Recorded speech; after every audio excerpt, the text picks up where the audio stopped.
Un saludo muy especial para todos los docentes, equipos directivos y bueno, en general comunidad educativa de Bogotá que nos escucha. Hoy estamos en nuestra cuarta versión de este video podcast Aprendizajes de Calidad. Y así como hemos hablado de aprendizajes en general, hablamos ya de ciencias, lenguaje, hoy vamos a hablar de matemáticas. Y para esta conversación me acompañan dos invitados muy especiales. Es una conversación entre maestros realmente, entre docentes. Me acompañan dos licenciados en educación básica con énfasis en matemáticas de la Universidad Distrital. La profe Alix Vargas, docente actualmente del Colegio Ciudadela de Montreal. Ciudad de Montreal, perdón. Y Juan Pablo Albadán, quien ha sido docente universitario y en la actualidad lidera una alianza para el fortalecimiento de la educación media. Bienvenido, Juan Pablo. Bien, muchas gracias aquí con mis egresados. Muchas gracias. Bueno, como administración nos hemos propuesto una meta ambiciosa y es lograr que el 70% de los estudiantes puedan culminar al graduarse en pruebas saber, que ese 70% se ubique en los niveles satisfactorio y avanzado de las pruebas saber. Y para que podamos empezar a hablar de cómo nos estamos aproximando a esa meta, yo les quiero hacer una pregunta a ustedes dos.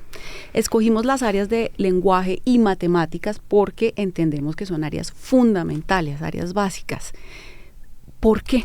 ¿Qué es lo que tienen las matemáticas para que podamos decir que es un área fundamental? Profesora Alix. Bueno, muchas gracias, Julia. Bueno, realmente decimos que las matemáticas están presentes y necesariamente en nuestra vida, en nuestro día a día.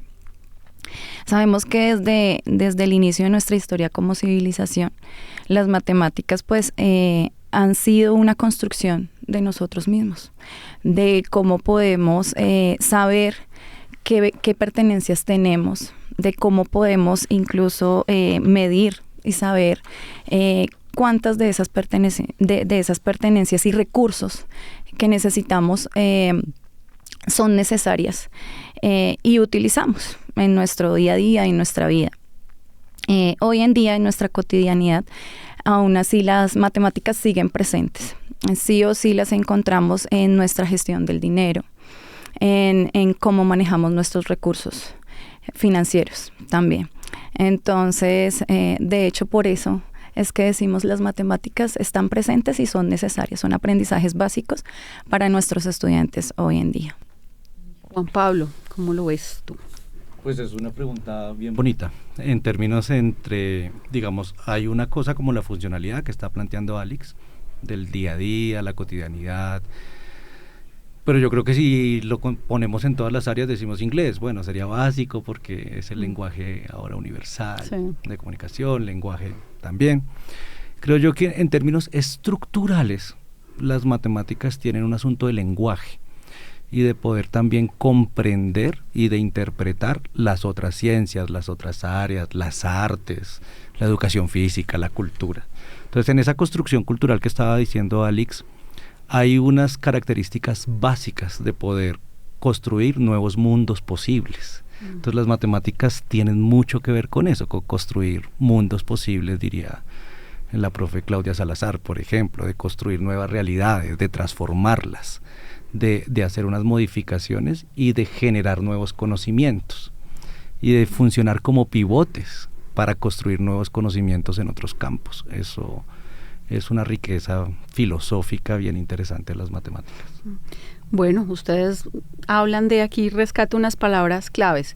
Comprensión, las matemáticas nos ayudan a comprender el mundo, es una forma de aproximación y comprensión. Esa comprensión permite desde la construcción, pero también la funcionalidad, ¿no? Ya podernos mover y desempeñar en situaciones concretas, como dice la profe Alix.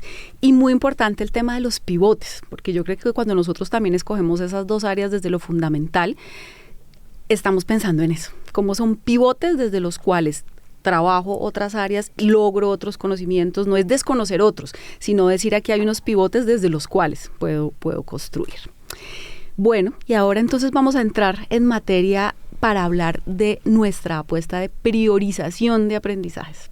Entonces vamos a ponernos en esa lógica Y Juan Pablo, quisiera preguntarte, ¿qué papel juega una priorización de aprendizajes en la transformación de la enseñanza de matemáticas? Bueno, yo diría que bifurquemos la respuesta.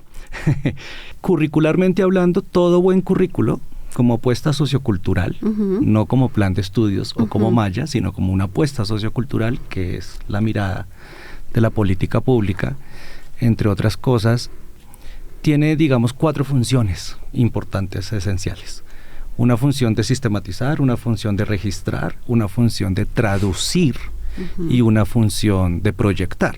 Proyectar qué queremos formar, qué ciudadanos queremos tener, sistematizar cómo lo estamos haciendo, qué sirve, qué no sirve, etc. Priorizar aprendizajes tiene mucho que ver con la función de traducir. Y es de todo el conocimiento que nosotros tenemos en el mundo, que es muy vasto, no todo va a llegar a la escuela. Ni todo tiene por qué llegar a la escuela.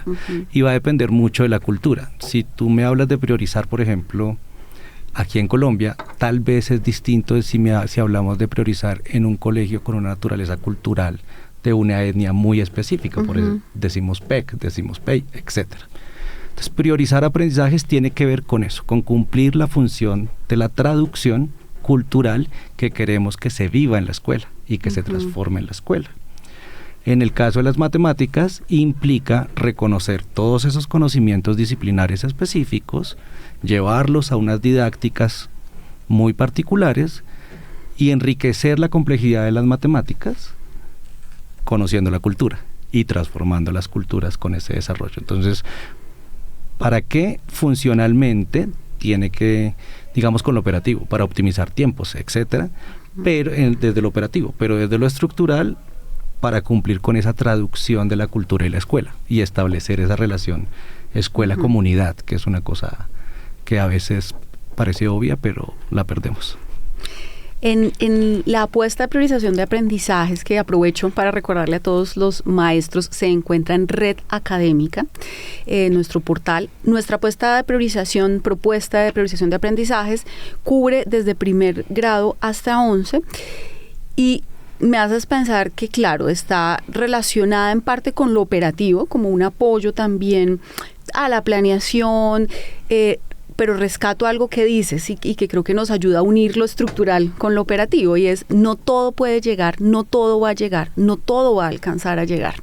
Y eso de una nos plantea preguntas desde lo curricular: si no todo alcanza a llegar, ¿qué es lo que debería llegar? Entonces, un poco nuestra apuesta y nuestra propuesta para la ciudad es decir, bueno, aquí hay una apuesta de lo que nosotros creemos que debería llegar de entrada, básico, y de ahí para adelante, por supuesto, cada uno está invitado a seguir construyendo, pero como ciudad asegurémonos que eso que está ahí lo podamos...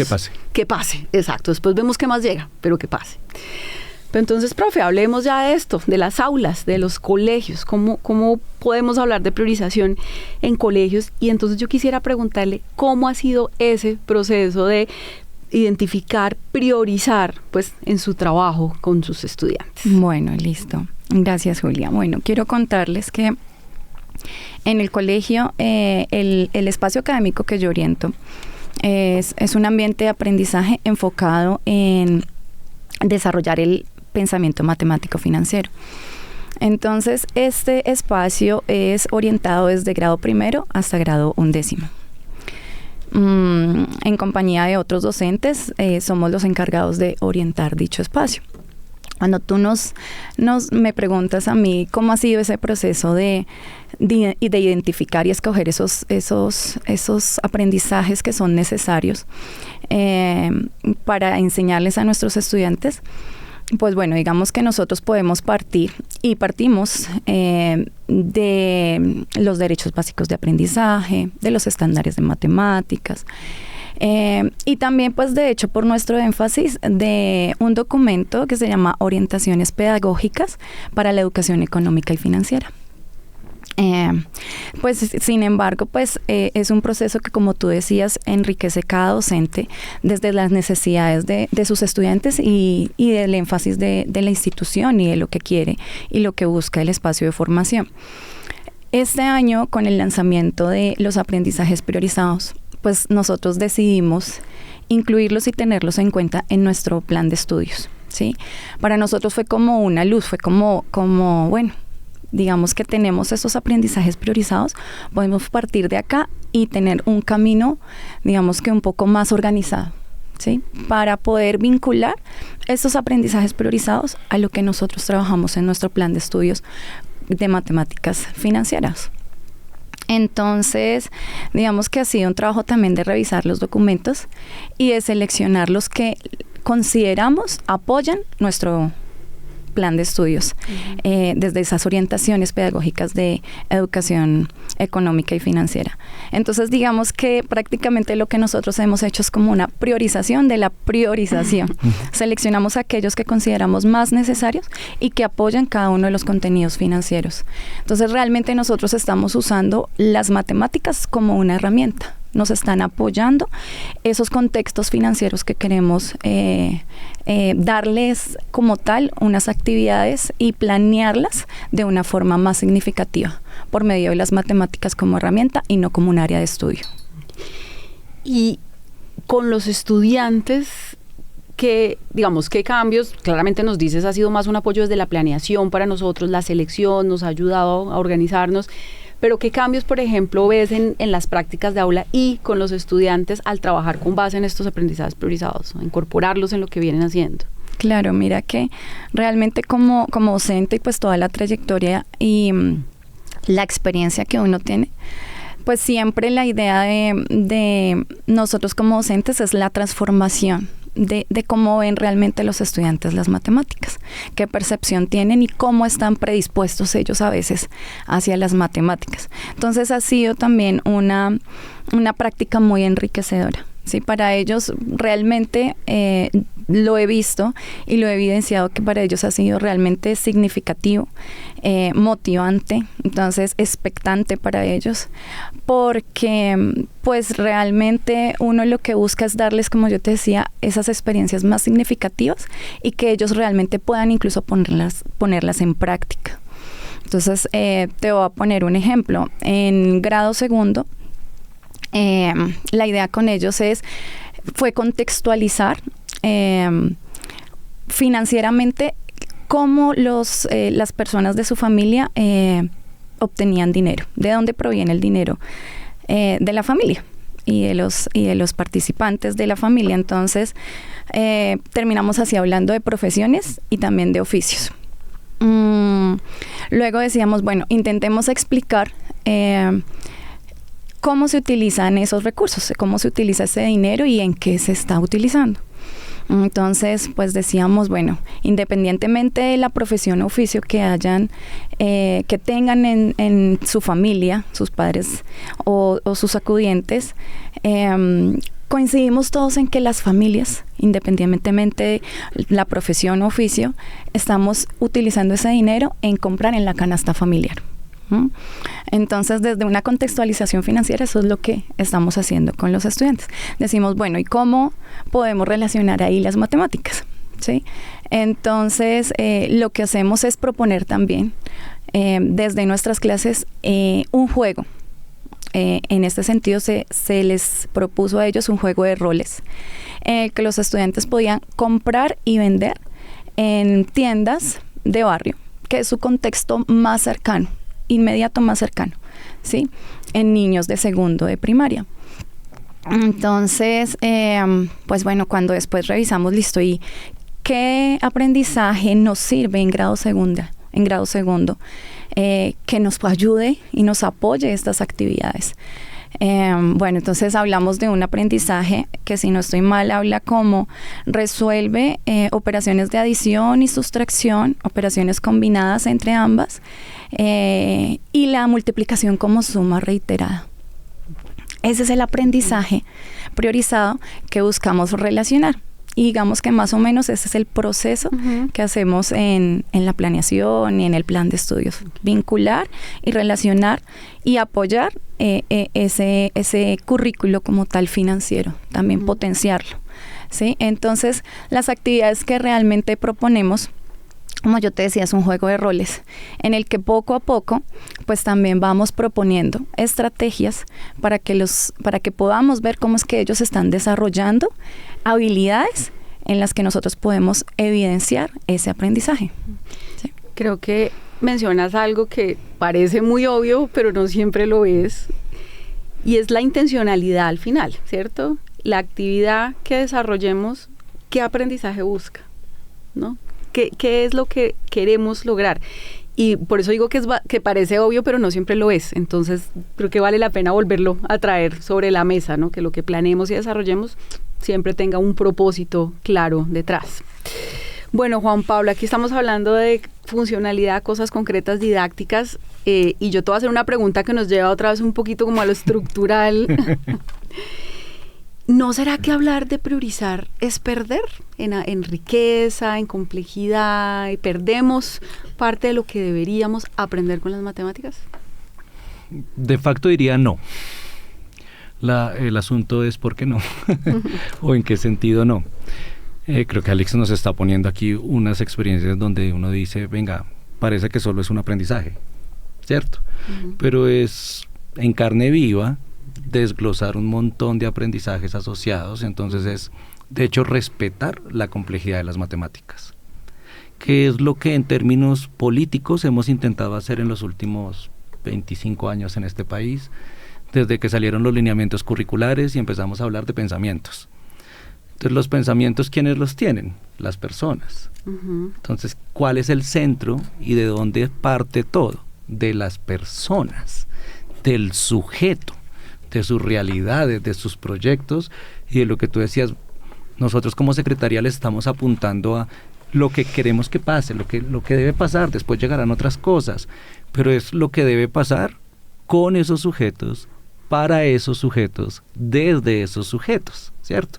Entonces, esa construcción de ciudadanía que hay ahí, desde el punto de vista de las matemáticas, con el ejemplo que nos estás poniendo, por ejemplo, de prácticas que parece obvio, sí, la tienda, parece obvio, sí, la plata, sí, parece obvio el operativo, ok, pero no es obvio. De hecho, es lograr concretizar la complejidad del pensamiento multiplicativo, de las estructuras de los campos conceptuales, de lo que queríamos en los estándares básicos con los 5 pensamientos y demás.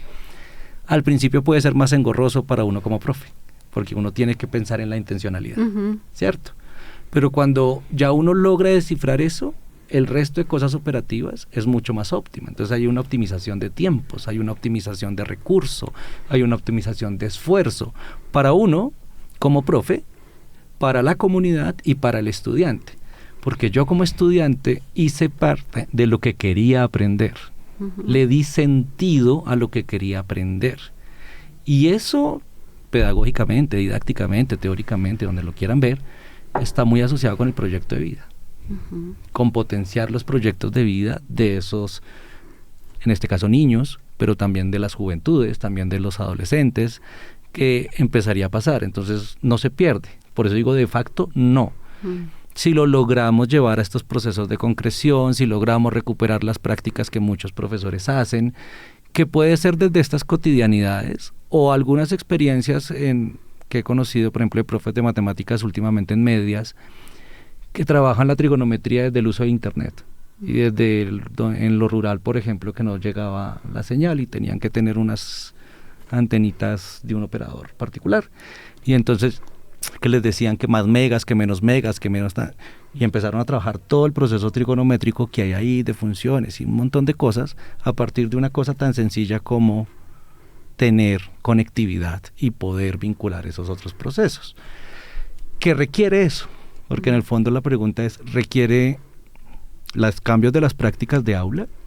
Pero no desde lo que el profe quiere y piensa solamente desde el objeto matemático, sino desde lo que sus estudiantes también pretenden aprender y tener construcción de conocimiento. Y lo correcto con lo primero que había hablado de políticamente, eso es generar otros mundos posibles en términos estructurales. Esa es la base de los referentes legales que tenemos en el país, ¿sí? Con más avance o con menos avance, pero la base de los pensamientos, la base de los procesos de comunicar, de resolver problemas, de razonar, de los nombres que le queramos poner ahorita muy de moda con las competencias, pero que en última salen de los 5 procedimientos generales y los 5 pensamientos que tenemos en matemáticas desde los lineamientos. Eso se recupera con los estándares, y los estándares son un ejercicio de priorizar desde lo priorizado en los lineamientos y empezar un poco a concretar. Como aterrizar. Como a concretar, como a aterrizar. No fue tan suficiente por las formaciones, por las prácticas de aula, por las intenciones, entonces salen los DBAs, que sea dicho de paso, son un ejemplo de esa priorización, no son lo único. Y en esa misma línea, pues tenemos ahorita este nuevo ciclo que está impulsando, por ejemplo, esta secretaría en particular, que dice, ok, prioricemos sobre esas priorizaciones a partir de cómo cambian las cosas, porque también el conocimiento cambia y las cosas cambian. Hoy día, Bogotá ha hecho un ejercicio muy bonito, por ejemplo, y los colegios y los profes de Bogotá han hecho un trabajo muy interesante en inclusión, en todo el proceso de inclusión, de diversidad, de conectividad, de conexiones, ¿cierto? Eso es priorizar desde la priorización y empezar a conectar y hacer todo este ejercicio. La pregunta de fondo ahí súper importante es, ¿desde dónde priorizamos? Porque siempre hemos priorizado conocimientos por la traducción, pero ¿desde dónde? ¿Desde las matemáticas para formar matemáticos y matemáticas en los colegios? ¿O desde formar ciudadanos críticos con pensamiento y capacidad de aprender y nuevas ciudadanías y nuevos mundos y generar otras cosas? Creo que el ejemplo que pone Alex va muy hacia allá, es una concreción de prácticas asociada a eso, y es darle vida a lo que estructuralmente queremos en la política de la educación matemática en el país, que es difícil. Yo voy a devolverme un poquito a la primera parte de tu respuesta cuando hablabas, porque estábamos hablando de si priorizar nos hace perder o ganamos o qué estamos ganando, y tú mencionabas la profundización, la posibilidad de profundizar.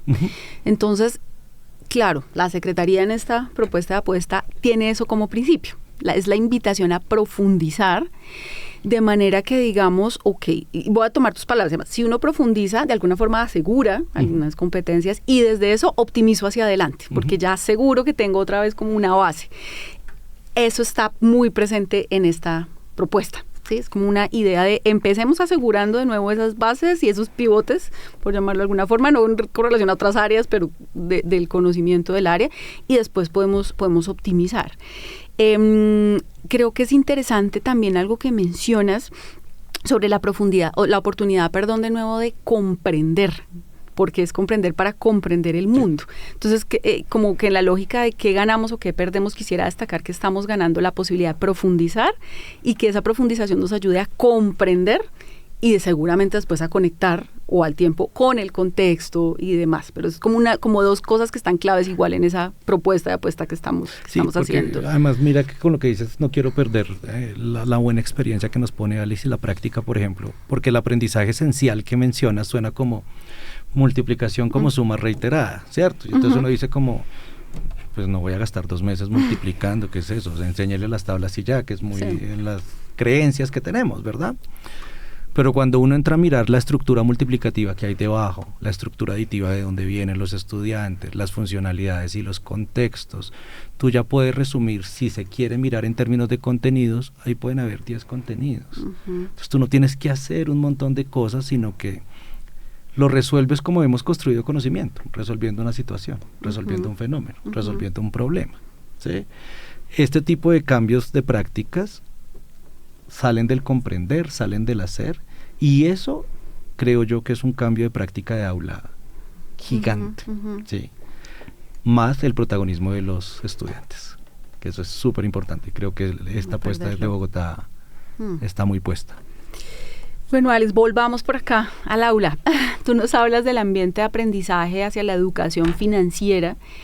Entonces quería preguntarte cómo es tu trabajo con el área de matemáticas, con tus otros colegas, y cómo ha sido esa conversación alrededor de esta priorización de aprendizajes. ¿Lo están trabajando otros colegas? Cuéntanos un poquito. Sí, realmente pues ha sido una conversación desde el área de matemáticas. Pues yo les mencionaba que mi ambiente de aprendizaje es un ambiente separado de la asignatura como tal de matemáticas, ¿sí? Sin embargo, pues pertenezco a esa matriz base que es la que nos da pues los fundamentos y es el área de matemáticas. ¿sí? Entonces, pues siempre ha sido una conversación constante y pues este año con el lanzamiento, como yo te decía, de los aprendizajes priorizados, decidimos tenerlos en cuenta, decidimos vincularlos y estamos trabajando con ellos, desde la planeación hasta el fortalecimiento del plan de estudios. Entonces es una actualización constante realmente la que uno maneja en los planes de estudios de cualquier asignatura, como decía pues el profe, porque pues el conocimiento cambia y uno tiene que ir transformando también qué es lo que ve necesario en los estudiantes y como tal es lo que uno quiere y necesita que ellos aprendan. Entonces, en ese sentido sí estamos trabajando como área y como institución. La institución también fue focalizada para este programa de evaluación formativa. Sí.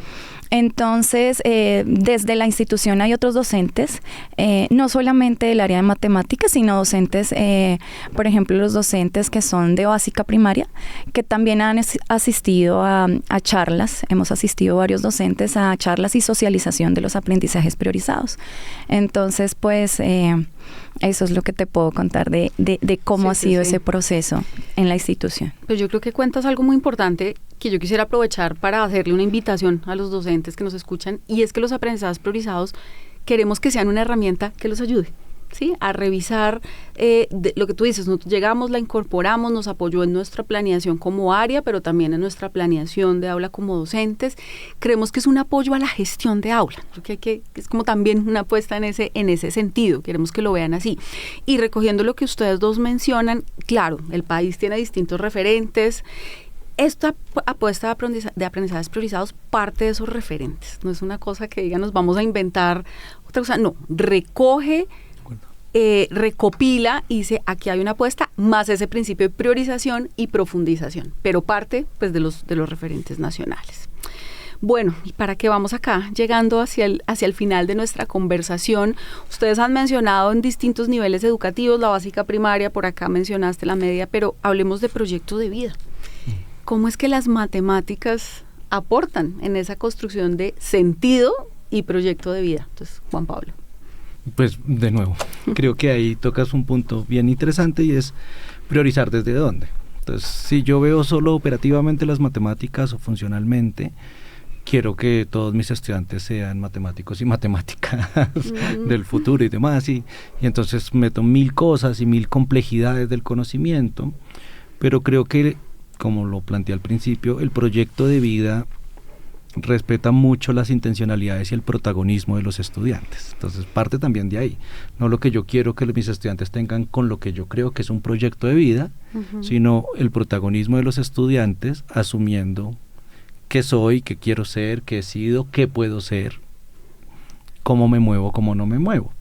Y ahí las matemáticas tienen mucho el papel en términos de los lenguajes, de los pivotes, de poder entender los talentos, las habilidades y demás, pero ahí hay varias cosas, como que si yo soy talentoso en matemática, entonces es mi proyecto de vida, no, porque no es lo que yo quiero, hay un asunto de toma de decisión, de elegibilidad, de productividad. Eso, el lenguaje de las matemáticas lo desarrolla de una manera bien interesante a propósito de los pensamientos, que desde los referentes nacionales, desde la apuesta de priorización, desde la apuesta de las aulas, es lo que llamamos el desarrollo del pensamiento matemático, como en ciencias estaría muy asociado al desarrollo del pensamiento científico, ¿cierto? Entonces, digamos que en conglomerado todo eso tiene que aportar es a los proyectos de vida. ¿Qué cambió en este movimiento curricular fuertemente?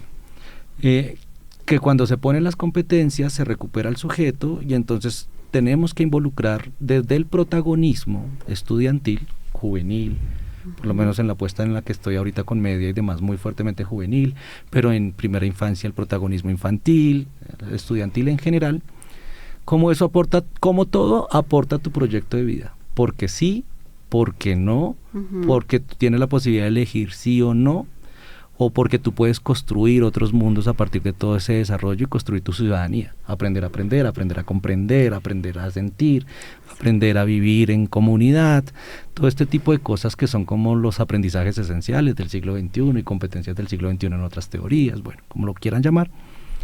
Eso tiene mucho que ver con el ejercicio de la priorización y de entender la política y los referentes y las prácticas desde allí, de aula, de las matemáticas. Tiene mucho que ver con que las matemáticas logran condensar lenguajes diferentes. Entonces, también en matemáticas yo puedo lograr condensar el lenguaje del lenguaje, pero el lenguaje de otro idioma, no inglés, sino de otro idioma, las estructuras que se desarrollan, la forma de comprender el mundo en otro idioma, desde lo que nosotros tenemos acá, como por ejemplo el Wayuunaiki, o el inglés, o el francés, o el alemán, o alguna de las lenguas de las 60 y algo que yo tengo en la cabeza que tenemos en el país, etcétera, pero también en ciencias, pero también en sociales, pero también en educación física y también en artes. Entonces, lograr poder condensar eso y generar estructura ayuda un montón para los proyectos de vida. Y creo que esa es la apuesta de las matemáticas, más que aprendan un determinado contenido o una cosa específica del listado. Yo me iría como por ahí, en términos de la práctica, desde el decir. Por supuesto, las prácticas son las que logran concretar. Sí. Bueno, Juan, el profe Juan hablaba algo muy importante y es desde la pregunta que tú hiciste, el proyecto de vida de nuestros estudiantes y que ellos se reconozcan de quién son, de cómo son, de cuáles son sus habilidades, cuáles son sus talentos, ¿sí? Retomo que independientemente de todas esas habilidades que nosotros como docentes podemos potenciar, hay unas competencias matemáticas que podemos vincular también, ¿sí? Hablamos que desde la priorización de aprendizajes y desde todo ese trabajo y esa apuesta que se está haciendo, hay como ¿cómo podría decirlo? Como de pronto como una dificultad o de pronto como aquellas competencias que vemos más necesarias potenciar, en las que se han visto más dificultades de los estudiantes en pruebas de estado, son las competencias matemáticas de razonamiento y de argumentación. Entonces, independientemente de los talentos en nuestra vida, en diferentes áreas y ámbitos, nosotros necesitamos como sujetos aprender a argumentar, a tomar decisiones, aprender a explicar por qué tomamos esas decisiones y a qué nos conllevan también. Entonces, ese proceso de argumentación y de razonamiento está muy vinculado con la educación financiera, porque realmente la educación financiera enfocada desde los primeros años de escolaridad es realmente significativa en los estudiantes. Ellos aprenden a tomar decisiones desde pequeños, a saber cómo usan y cómo gestionan su dinero, que realmente ese es el énfasis de la educación económica y financiera. Entonces, realmente también estamos vinculando esas competencias matemáticas que te digo que tienen un déficit, que hay que potenciarlas más y hay que fomentarlas más también. Entonces, realmente está vinculada y está interconectada con lo que queremos hacer desde el área de matemáticas también. Bueno, hemos hablado de las matemáticas como lenguaje, las matemáticas como una forma de comprender el mundo, las matemáticas aportando en un conglomerado que se construye durante todo el colegio, por ponerle, digamos, un espacio temporal, pero pues que aporta a la construcción de sentidos de vida. Quisiera cerrar con algo muy concreto. Escuchándolos pensaba, hoy que hablamos tanto de inteligencia artificial y cómo nos aproximamos y programación, y uno pensaría que desde exclusivamente el conocimiento matemático hay un montón de cosas que son necesarias para poder comprender esa inteligencia artificial, la secuenciación, que es una secuencia, que es un patrón, el pensamiento algorítmico, lo cual me lleva al pensamiento computacional y lo puedo entonces aterrizar en programación y entonces una inteligencia artificial, cómo tiene un algoritmo, en fin. Pero lo uno a lo que ustedes dos decían, necesitamos igual pensamiento crítico para poder tener una postura y entender qué hay detrás de esto. Necesitamos razonamiento, necesitamos poder ser críticos y poder analizar si lo que nos está diciendo es qué sentido tiene eso. Entonces creo que ahí en ese ejemplo concreto vemos un aporte específico desde unos conocimientos, pero un aporte en lo global para poder pues aportar en una formación, digamos, más amplia y más integral. Bueno, muchas gracias por este espacio. Espero que haya sido interesante para nuestros profesores, para toda la comunidad educativa, y de nuevo reiterar la invitación para que visiten esos aprendizajes priorizados, para que los vean como una herramienta, como un apoyo, como algo que nos ayuda a tener foco, profundidad, y desde lo cual pues se puede seguir construyendo. Muchísimas gracias a los invitados. No, ustedes, y que conozcan, los otros profes conozcan esta experiencia y vayan al colegio y hagan red. Muchas gracias por la invitación, a ustedes también. Una educación que te responde. Aquí sí pasa. Bogotá, mi ciudad, mi casa. Alcaldía Mayor de Bogotá.